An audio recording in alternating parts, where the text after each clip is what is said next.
হবে কি হবে না? আমার ভুল হবে কি হবে না?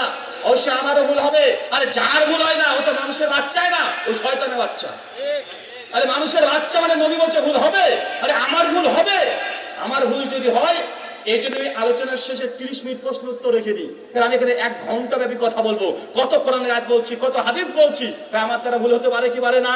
আর আমার যদি ভুল হয়ে যায়, আপনি খাতা কলম নিয়ে বসে রাখেন, সঙ্গে সঙ্গে প্রশ্ন উত্তর করবো আমি এই জন্য রাখি, আমার যদি কোনো ভুল হয় সরাসরি মজলিসে আপনি ভুল ধরিয়ে দিবেন।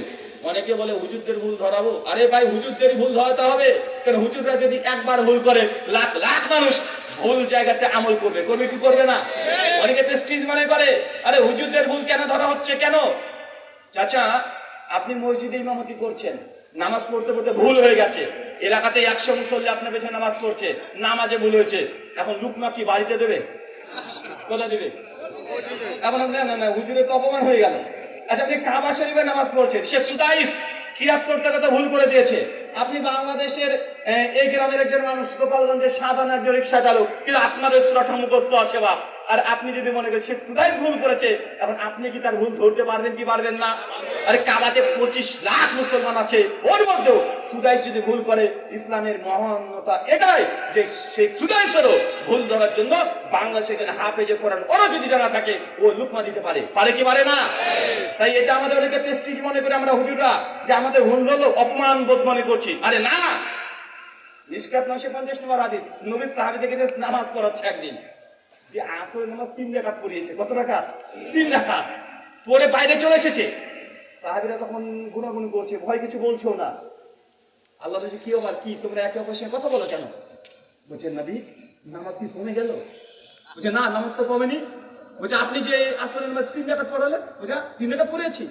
আরেকজন সাহাবীকে বলছে, কি সত্যি কি তাই? বলছে হ্যাঁ আল্লাহর নবী, আপনি 3 রাকাতে পড়লেন। বলছে চলো মসজিদ আবার চলো।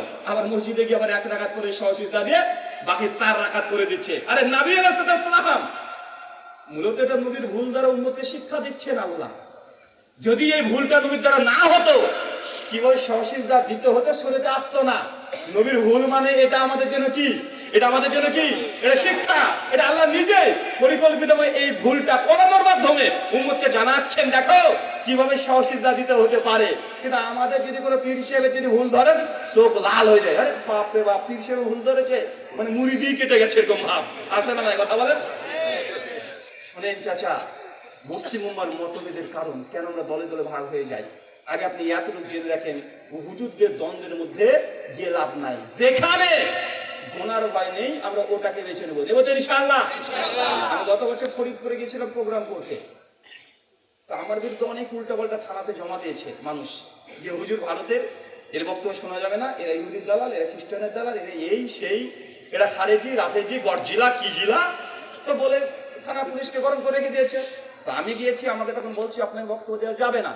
কমিটি বলছে না হুজুর, আপনাকে যেসব কথা বলেছে এটাও ঠিকঠাক বলেনি, আপনি আলোচনা শোনেন না, শুনে যদি মনে হয় যে কোনো ভুলভাল হয়েছে তখন ঘুরিয়ে দিবেন। তো আমি আলোচনা করলাম, সুন্দর গঠনমূলক আলোচনা হলো ঘন্টা ব্যাপী। আর আমার আলোচনা শেষে 11টি প্রশ্ন উত্তর থাকবে। তখন আমার প্রশ্ন উত্তরের সময় দেখছি কিছু হুজুরে বড় বড় বুখারী মুসলিম আবু দাউদ তিরমিজি ইবনে মাজাহ মাথায় বগলে করে নিয়ে চলে এসেছে, মাইক দেওয়া হয়েছে। তখন আমাকে প্রশ্ন করছে, হুজুর বলেন নবীজি নূরের তৈরি না মাটির তৈরি? আচ্ছা নে বেটা, আমি তো এই বিষয়ে কথাই বলিনি। আচ্ছা আমি তো এই বিষয়ে কথা বলিনি, এই প্রশ্ন কেন করছেন? আর আমি কোনো মতভেদে কোনো বিষয় নিয়ে আলোচনা করিনি, কিছু আমলের কথা বলেছি যে মানুষ আমল করে জান্নাতে যেতে পারে। এর মধ্যে এসে কাঠি পুড়ে দিয়েছে, বলেন নবীজি নূরের তৈরি না মাটির তৈরি? তখন আমি বুঝতে পারছি আমি যে উত্তর দেবো, এই উত্তর দিলে সমাজ যখন ঝামেলা সৃষ্টি হবে। আমি তখন বললাম যে ভাই জানেন, আমরা তো ভারতের মানুষ, আমরা নবীকে চিনির তৈরি মনে করি। আমার নবী খুব মিষ্টি, আমাদের চিনির চাইতে মিষ্টি, আমার নবী মধুর চাইতে মিষ্টি, আমার নবী মধুর তৈরি। ভাই আপনি ঠিক করে উত্তর দেন। মানে উনি চাচ্ছেন আমি হয় নূর বলবো, হচ্ছে মাটি বলবো, আর একটা সমাজকে সৃষ্টি করে দিবে। ভাই এমন মানুষ আছে না নাই? শোনেন চাচা, নবীজি কিসের তৈরি এটা গুরুত্বপূর্ণ নয়। ধরেন আপনি বাড়িতে আছেন, বাড়ি থেকে আজকে ওয়াজ শুনতে এসেছেন আমাদের এখানে, আর আপনার বাড়িতে পুলিশ গেট ঠক ঠক করছে, গেটে স্ত্রী গেট খুলেছে, কি আবার কাকে চাই? বলছে আপনার হাজবেন্ড আছে, স্বামী আছে? জি উনি তো আছেন। ও ডাকেন। বলছে না উনি তো এখন এসে মাহফিল শুনতে গিয়েছে। ও আচ্ছা, যদি আসে ওনাকে বলবেন থানাতে উনি যে দেখা করে। এই বলে থানার অফিসার চলে গেছে। আপনি বাড়িতে রাত 2টোর সময় ঢুকছেন, স্ত্রী তখন বলছে শোনো থানা থেকে কিছু পুলিশ অফিসার এসেছিল, তোমাকে থানাতে দেখা করতে বলেছে, কি বাবা কি হয়েছে তোমার? আপনি তখন কি বলবেন বউকে? এই পুলিশটা কেমন দেখতে গো, নায়কের মতো দেখতে না? আচ্ছা প্রফিট লম্বা, আচ্ছা কি পরে এসেছিল গো, সাদা না কালো, কেমন দেখতে? মানে এই প্রশ্নগুলো করবেন না? প্রশ্ন করবেন যে পুলিশ কেন এসেছিল? কোন প্রশ্ন আপনি করবেন কথা বলেন? পুলিশ দেখতে কেমন, খেয়েছে কি, কি পরে এসেছিল, এই প্রশ্ন করবেন না কেন এসেছে? আরে মুসলমান, নবী কিসের তৈরি এটা গুরুত্বপূর্ণ নয়, নবী কেন এসেছে এটা জানাটা গুরুত্বপূর্ণ। কিন্তু মুসলমান লেগে আছে নবী কিসের তৈরি এটা নিয়ে। আছে না কথা বলেন? এই যে মসজিদ মাদ্রাসা ভাঙালামি, এই যে কোনো সমাজে বিশৃঙ্খলা সৃষ্টি হয়ে গেছে, আমরা এটা দেখছি, এটা লজ্জাজনক, এটা লজ্জাজনক। অবশ্যই যেহেতু সমস্যা হয়েছে আপনি নিজের কোরআন সুন্নাহ ঘাটার চেষ্টা করেন, পড়ার চেষ্টা করেন, মতভেদ হবে দূরে থাকেন, যেখানে গুনাহ নাই সে রাস্তার আপনি ধরেন। গোটা আলোচনার ফল কথা এটাই, যেখানে গুনার সম্ভাবনা আছে ওই রাস্তা ছেড়ে দেন, যেখানে গুনার সম্ভাবনা নাই আপনি ওই রাস্তা ধরেন, ইনশাআল্লাহ আপনাকে কেউ বলতে পারবে না যে আপনি পথভ্রষ্ট, বলতে পারবে কথা বলেন? মুসলিম উম্মাহর মতভেদের দ্বিতীয় কারণ হচ্ছে এইটা যে উৎসগত ভিন্নতা। উৎসগত ভিন্নতা বুঝেন? আচ্ছা একটা ছোট প্রশ্ন করি, বলেন তো চাচা, এই সৃষ্টি জগতে আল্লাহ তো অনেক সৃষ্টি, তাই না? এই যে এত সৃষ্টি, এর মধ্যে আশরাফুল মাখলুকাত, সৃষ্টির সেরা কে? আরো জোরে বলেন। মানুষ। সবাই বললেন মানুষ, আলহামদুলিল্লাহ। আচ্ছা এই প্রশ্ন যদি এত সহজ হতো আমি কি ধরতাম আপনাদেরকে? হ্যাঁ, তো প্রশ্ন ধরেছি মানে ডাল মে কুছ কালা है, কালা নেই है बल्कि पूरा ডাল ही কালা है। আমরা শুনে আসছি সৃষ্টির সেরা আশরাফুল মাখলুকাত মানুষ। আচ্ছা ফিরাউন মানুষ না পায়জামা? মানুষ। তো ওকে আশরাফুল মাখলুকাত বলবেন? আবু জাহেল নবী দুশমন, ও মানুষ কি মানুষ না? তাহলে ওকে কি আপনি আশরাফুল মাখলুকাত বলবেন? আবুল আহাব, উতবা, সাইবা, আমাদের ইন্ডিয়াতে যেটা আছে বলে ওকে আশরাফুল মাখলুকাত বলবেন? যারা নাস্তিক বেদিন নবীর বিরুদ্ধে দিন রাত মিথ্যা কথা বলে, নবীর বিরুদ্ধে সমালোচনা করে, এই নাস্তিক বেদিন তাসলিমা নাসরিন ওকে আশরাফুল মাখলুকাত বলবেন? আপনি বললেন যে মানুষ আশরাফুল মাখলুকাত। আসলে এর মধ্যে আমাদের একটু ভুল বুঝাবুঝি আছে। এমন ইমাম ইবনে কাইয়িম আয-জাওজির রাহিমাহুল্লাহ তার যাদুল মাআদ আল মানারুল মুনিফ এই বইয়ের 128 নম্বর পৃষ্ঠা আল ইলামুল মুওয়াক্কিন ফি রাব্বুল আলামিন দ্বিতীয় খণ্ডের 26 নম্বর পৃষ্ঠা আলোচনা করে বলছে, শুনেন গোটা সৃষ্টি জগতে আল্লাহর অসংখ্য সৃষ্টি আছে, তবে আশরাফুল মাখলুকাত এটা সমস্ত মানুষকে বলা যাবে না, বরং মানুষের মধ্যে যারা ঈমানদার, যারা ঈমান এনেছে এরা হচ্ছে আশরাফুল মাখলুকাত, আর যাদের ঈমান নাই এরা হচ্ছে শাররুল বারিয়া, এরা সৃষ্টি নিকৃষ্ট। সূরা বাইনার 5 নম্বর আয়াত জানা আছে না নাই?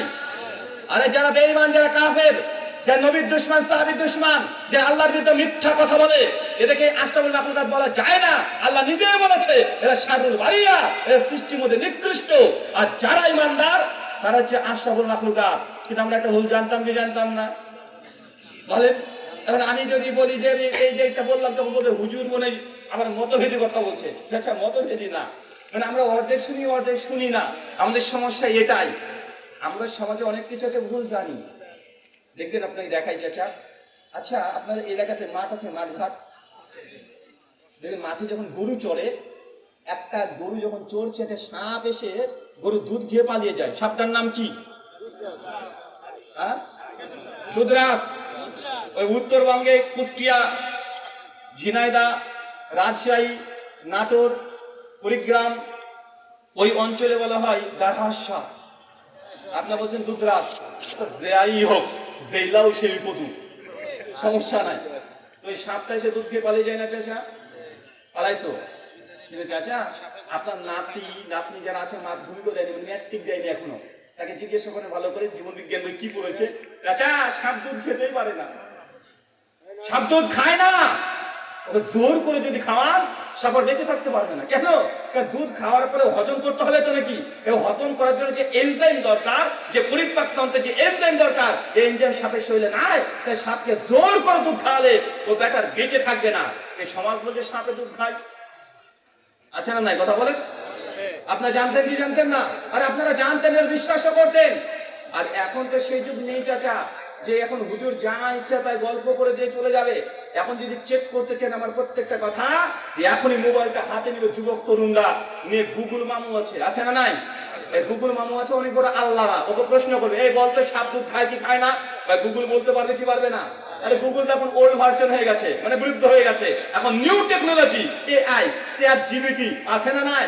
একবার প্রশ্ন করে ডাইরেক্ট উইথ রেফারেন্স সহ যে কোন ডাক্তারের বইয়ে কত নম্বর পৃষ্ঠায় আছে সেই তথ্য সহ আপনাকে দিয়ে দিবে। সাপ দুধ খায় না, ওকে জোর করে খাওয়ালো ও মৃত্যুবরণ করবে। ওই যে সমাজ বলছে সাপ দুধ খায়। আচ্ছা, যারা যুবক তরুণ আছে দেখেছি আশাদের ব্যাপারে বললাম, বলেন তো বড়দিন 25শে ডিসেম্বর কি বলে দিলাম, কি বলেন তো 25শে ডিসেম্বর? হ্যাঁ, বড়দিন, তাই না? আচ্ছা, 25শে ডিসেম্বর বড়দিন, যারা মাধ্যমিক দিয়েছেন মোটামুটি, বলে তো শীতকালে চাচা দিন বড় হয় না দিন ছোট হয়? রাত কি হয় শীতকালে? মানে শীতকালে রাত হয় অনেক বড় আর দিন কি হয়? ছোট্ট হয়ে যায়। আর গরমকালে কি হয়? আরে দিন হয় অনেক বড়, রাত হয় কি? রাত ছোট। এটা নভেম্বর চলছে, এরপরে মাসে ডিসেম্বর। ডিসেম্বরে শীত না গরম? শীত। তো শীতকালে কি বড় হবে, দিন বড় না রাত বড়? আরে 25শে ডিসেম্বর তো রাত বড়। মানুষ বলছে বড় দিন, বলে কি বলে না কথা বলে? আরে ডিসেম্বর মাস শীতকাল, এটা 25শে ডিসেম্বর এটা হবে ছোট দিন। ওটা বিশ্বের মানুষ বলছে বড় দিন। মেন খেলা সমাজে একটু ভুলভাল প্রচার আছে না নাই? ভুলভাল প্রচার আছে। ভুলভাল প্রচার থাকলেও এর মধ্যে থেকে যুক্তি দিয়ে বুদ্ধি খাটিয়ে কোরআন সুন্নাহ দেখে রেখে আপনাদের সত্যটা বেছে নিতে হবে। যদি সত্য বাঁচতে না পারেন, কবরে আপনার প্রশ্নের অ্যান্সার দেওয়ার জন্য কেউ যাবে না। মুসলিম উম্মাহর মতভেদের কারণ উৎসগত ভিন্নতা। যে আমরা ইসলামটা মানবো, কোথা থেকে মানবো? এক একজন এক এক রকমের কথা বলে। এই মানতে গিয়ে আজকে সমাজ বিভ্রান্ত হয়ে গেছে। আর ছোট্ট ঘটনা বলে আপনি বুঝতে পারবেন। ডাক্তার জাকির নাইককে চেনেন? জি। চেনেন না? জি। উনি ভালো মানুষ না খারাপ মানুষ? ভালো। কিন্তু উনাকে ইহুদির দালাল বলা মানুষ আছে না নাই? আছে। উনাকে খ্রিস্টানের দালাল ট্যাগ দেয় কি দেয় না? ওই যে ডাক্তার জাকির নাইক, তিনি হিন্দুদেরকে কালেমা পড়ায়, খ্রিস্টানদেরকে কালেমা পড়ায়। লাখ লাখ হিন্দুকে খ্রিস্টানকে মুসলমান বানিয়েছে। ডক্টর জাকির নাইক গত বছর পাকিস্তানে গিয়েছিল। পাকিস্তানে প্রোগ্রাম করতে গিয়ে একটা টিভি প্রোগ্রামে ওকে জিজ্ঞাসা করছে একজন অ্যাঙ্কার যে আপনার কাছে কতজন কালেমা পড়েছে। উনি বলতে চাচ্ছিলেন না, পরে